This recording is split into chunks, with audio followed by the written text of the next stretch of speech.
Also, sticking with this story, President Biden says he expects to sign federal disaster assistance for Texas once the governor's request reaches his desk. And as you heard Jared just talking about the last few hours, power being restored to millions of Texans who had been without it because of the bitter cold. But still, you have millions of people in Texas not having safe drinking water, residents looking for groceries or bottled water in the stores are being met with bare shelves and long lines.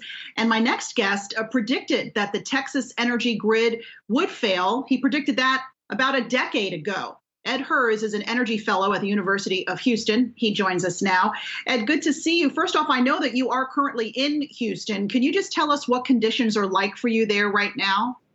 Well, quite frankly, I've been very fortunate. Power was out maybe 40 hours off and on. I have power now. The water just came back after being out for 2 days. So in terms of, my situation, it's just been inconvenient. But it's been a tragedy for many people. For sure. And people have lost their lives because of this. And Ed, I know that the polar vortex is hammering a lot of different states across the country, Oklahoma, Louisiana. Why is it that Texas is the only one to have such a severe power grid failure? Well, it's because of the way this market is structured. The ERCOT market is an electricity-only market. The generators all kind of gear up for the summer peak, August, September. After that, they're not all needed to maintain the stability of the grid most of the time. And so a lot of them go fishing and they just close the shop and head out. That's the easiest way to put it. They aren't paid to keep the equipment ready to go during the winter or during any other type of natural disaster that may recall them to service. And so that's what's happened. I mean, the grid tried to dial it up, tried to call in the units. Everybody had issues. They had not put antifreeze on, hadn't oiled, hadn't cleaned it up, hadn't purged the natural gas lines. That was the problem. And it's the same problem as we had in 2011. Right. I was going to say, this isn't the first time that Texas has had to deal with such severe cold temperatures. It seems like lessons were not learned back then. I know back then you also were writing extensively, still do, about the Texas power grid. You called it a Soviet-style electricity market. So what can be done? How do you incentivize generators to maintain a reliable supply of power? Well, you're going to have to pay them. You don't get a rate of return. Just look at the returns out of the generators in Texas. And of course, the flip side of that is look at the companies that are selling backup generators into Texas. I mean, starting 10 years ago, on the late night TV after the Tonight Show, the ads were for, male enhancement or final expenses, or your own backup generator, because the grid was becoming unreliable at that point. Look, Texas has dodged federal regulation here for years because it operates its own power grid. Do you think in the aftermath of this, that might actually change? And is there a way to connect that grid to the national grid? Well, even if you connect to a national grid, that's not and would not have solved the problem we had here. We had 40% of our generators go offline. We can't draw 40% of max power out of these neighboring states, especially when they're suffering from the same weather.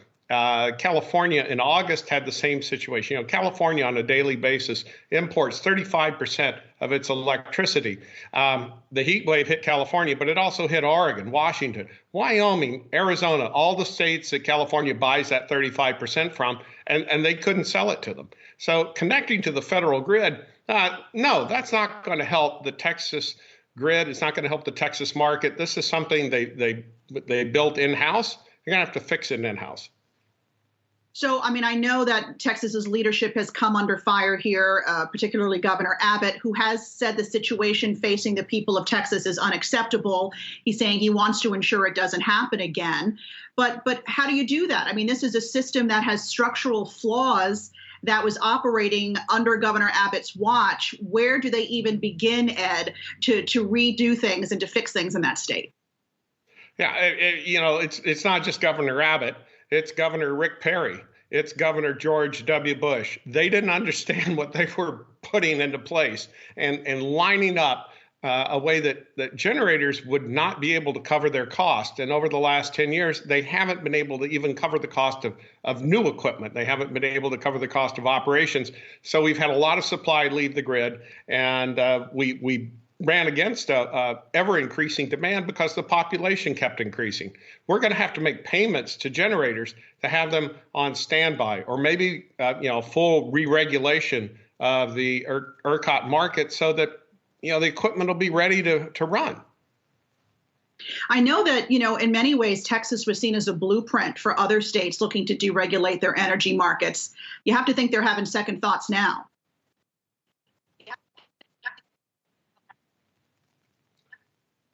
I don't know if you were able to hear me there, Ed. Yeah,